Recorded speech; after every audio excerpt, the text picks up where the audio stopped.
I used to struggle a lot to find time to spend with God. I don't know how to read the Bible. I don't know where to start. When I do force myself to sit down and pray, most of the time I found myself dozing or falling asleep. Either that or my mind would be too occupied with thoughts on what happened during the day, the problems that I have, and work and everything else, and just not on God. I can't focus on God at all, and that's why I cannot hear Him. So if I am someone without children and I find that I already have so much on my plate, I can imagine how much more you have if, let's say, you are a working parent and after a long day's work you come back, you have dinner with your family. If you have school-going children, you spend time with your children, and by the time you put them to bed, you have some time to spend on what you would like to do. And guess what? Chances are what you want to do is not really to sit there and to pray to God, but you probably would like to watch TV, read a book or whatever. These are all the struggles that I face. But if you have this little tugging in your heart, I hope that you would be able to find some useful tips from today's video as I share with you how I overcame all the struggles and be able to spend 1 hour a day with God every day. So if you're ready for this little tiny change in your life, let's go! Hi, I'm Claudia. Welcome back to Coffee from Christ, where from my sharing, you'll be able to receive this little call of faith from Christ, and we can come together and seek God and have a relationship with Him. So what does it mean by having a relationship with God? 16 years ago, I was baptized, and I thought, that's it. I am a child of God, and so I have a relationship with Him. But I am so wrong. Being baptized and having a relationship with Him are just two different matters altogether.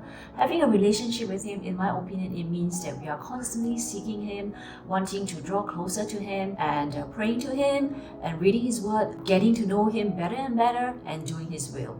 So there really is a difference between a baptized Christian and a practicing Christian. Today, I'm just going to share with you 5 very simple tips on how I became a practicing Christian and practicing my faith on a daily basis. Are you ready? If you are, let's start with tip 1. Pray to God to grant you the desire. Does this sound familiar? If I have time, I'll call my mom. If I have time, I will start exercising. If I have time, I would start packing the storeroom, or I'll start doing the household chores. If I have time. Aren't we all guilty of all this? But the truth is it really because we don't have the time to do things? Or is it an excuse for something that we are doing, which is procrastinating? And why are we procrastinating? You know very well the reason is because we just don't feel like doing it. Imagine if, let's say, you are watching a TV drama that as soon as you're done with the day at night, the first thing you want to do is just turn on the TV because you want to find out what's going on in the next episode. See, that is desire and that is motivation. And we just don't have this desire to want to spend time with God. Okay, maybe the fact that you're watching this video, you might have this little desire, but it's just not enough for you to be determined and say that I'm really going to make this work. I'm going to spend time with God every day. What can we do? Actually, the solution is very, very simple. Just pray to God and ask Him to grant you the desire. This is something that was shared to me by someone many years ago. She prayed to God to ask God to grant him this desire. And the end result is every day going to daily mass. So when I heard that, it actually freaked me out. I was like, oh my God, if God is really going to grant me such overwhelming desire that makes me want to go to mass every day, I don't think I want it. I don't think I'm ready for it. Fast forward many years to now. 6 months ago, I prayed to God to grant me this desire. It could be just a very simple prayer, something like, Lord, I'd like to seek you and spend time with you, but I don't know how, and I just lack this willpower to do so. So grant me this desire to seek you and start a relationship with you. In Jesus' name I pray, amen. Lift up to Him after you say the prayer and just wait for God to make things happen. Wait for God to create miracles, which He always do if you allow Him to. I saw that after I started praying this, He just let my desire grow bit by bit. And to the point now where I am very happily and willingly to spend 1 hour. To you might think that 1 hour, are you crazy? That's a lot. But when you have the desire to do that, it doesn't feel like it is an obligation and it doesn't feel a sacrifice at all. In fact, you take delight in it, and I feel very joyful, and I really want to do it because you have the desire and the motivation to do it. Don't worry about how much desire God is going to put to you. Just let Him do the work. And pray and lift it up to Him and wait. And while we are waiting, you might like to do the second thing, which is tip number 2. Set a time. Time does not multiply by itself and it becomes 26 hours a day and you are given 2 extra hours to pray. It doesn't happen that way. And it also doesn't mean that you have to be like me to spend 1 hour with God. God doesn't say that I need you to spend at least this amount of time with me before I will grant you any favor. No, He just wants us to find some time and spend with Him. It could be just 5 minutes or even 1 minute of a day. 5 minutes is really just the amount of time we take to visit the washroom or to go to the pantry and to make a cup of coffee or refill your mug with water. Time flies without us knowing it. And that is why we need to just set a time aside each day to spend time with Him. If you're a morning person, you may like to wake up maybe 5 minutes earlier and then you spend that 5 minutes just talking to God and just praying to Him. But for me, I am more of a night person. And so I set aside like this 2-hour time frame between 9 to 11 p.m. where I will spend 1 hour with Him.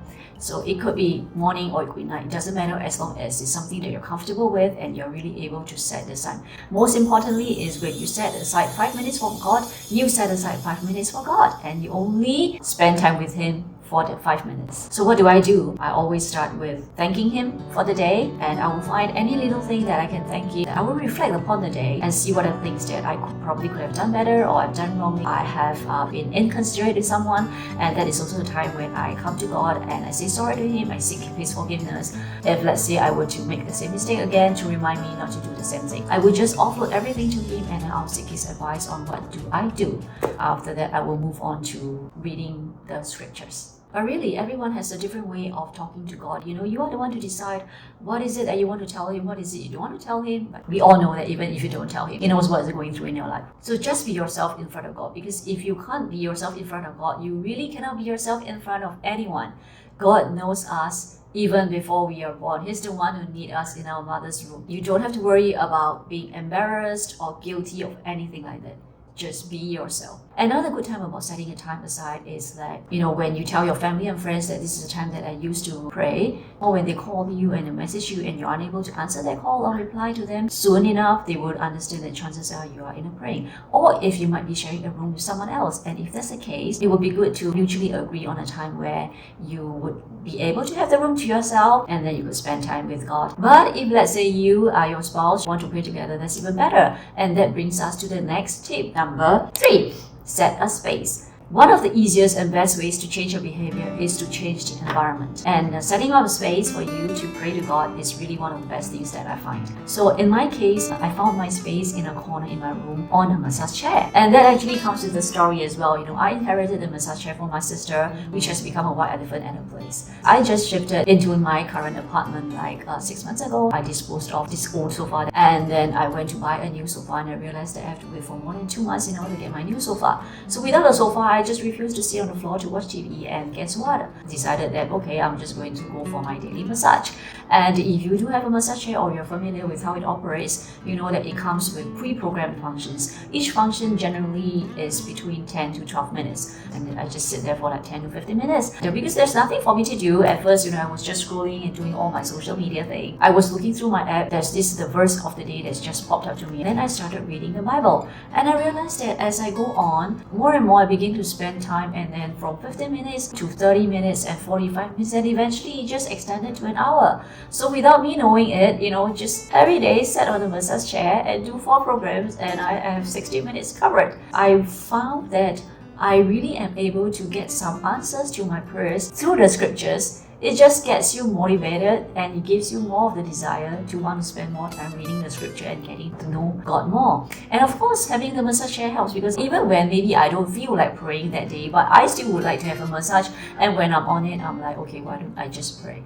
So for me, it's like that space really helps to draw me to it every day, even if I just spend 15 minutes rather than an hour. And I find that it helps me. I hope that you could find a space at home that you could really feel very happy in it and to do the things that you would like to do. And now let's go on to tip number 4. Naturally, if you want to spend time with God, we want to read His Word. And how do we read His Word? It is through the Bible. So tip number 4 is get a Bible. If you already have one at home, just lying there, collecting dust, wipe it and read it. But if you're someone who likes to find pretty things or cute things, feel free to just go and buy a pretty and cute Bible where you look at it and you feel happy, and then you want to flick through it.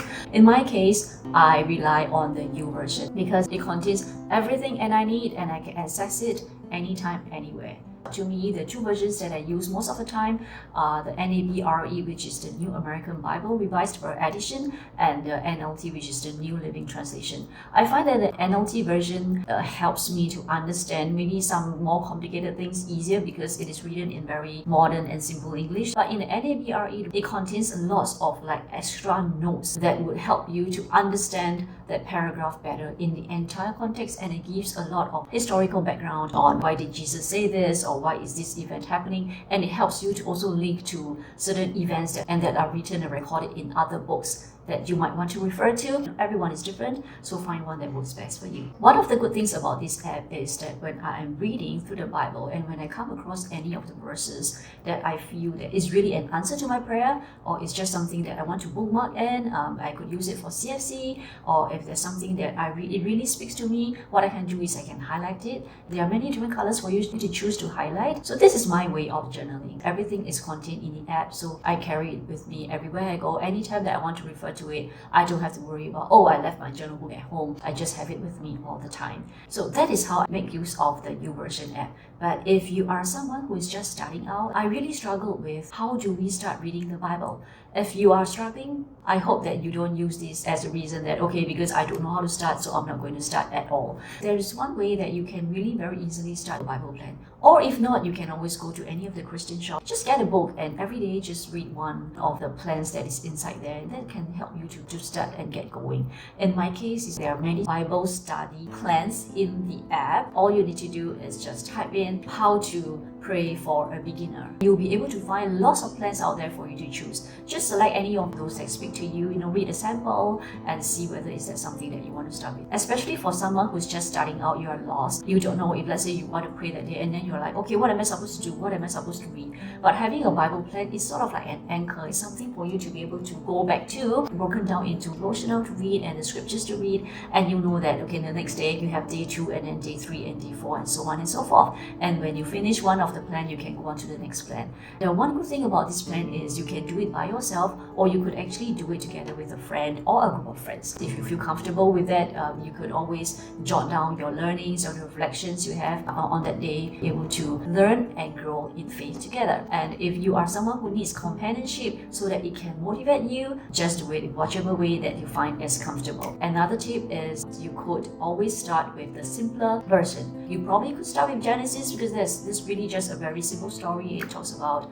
how God created the world, about Abraham. If not, you could really start with just one of the 4 Gospels that's written by John, of Luke, of Mark, of Matthew, because these are just records of what Jesus has done when he's on earth doing his ministry. It really is just like reading a novel or like watching a TV drama. It just tells you what he does, the parables. These are all lessons that are still very relevant to this day, and I get a lot of answers and I learn a lot of things just by reading these Gospels alone. And they are very easy to read. Like I said, they're just stories, so why don't you start with one of the Gospels? And I started reading like the Hebrews because there are only like 13 chapters, and I read up on the book of Ruth, only 4 chapters. Then I moved on to the Acts of the Apostles, and now I'm on to the Gospel of John. Reading the Bible is really not that hard if you see that as a way to read about the stories of God. If you don't understand it the first time, don't worry about it. You can just like quickly read through it, and if you want, then you read it again slowly by chapters, by segments. If there's one word that jumps out to you, then just take some time and reflect upon that word. Who knows, God may really have his messages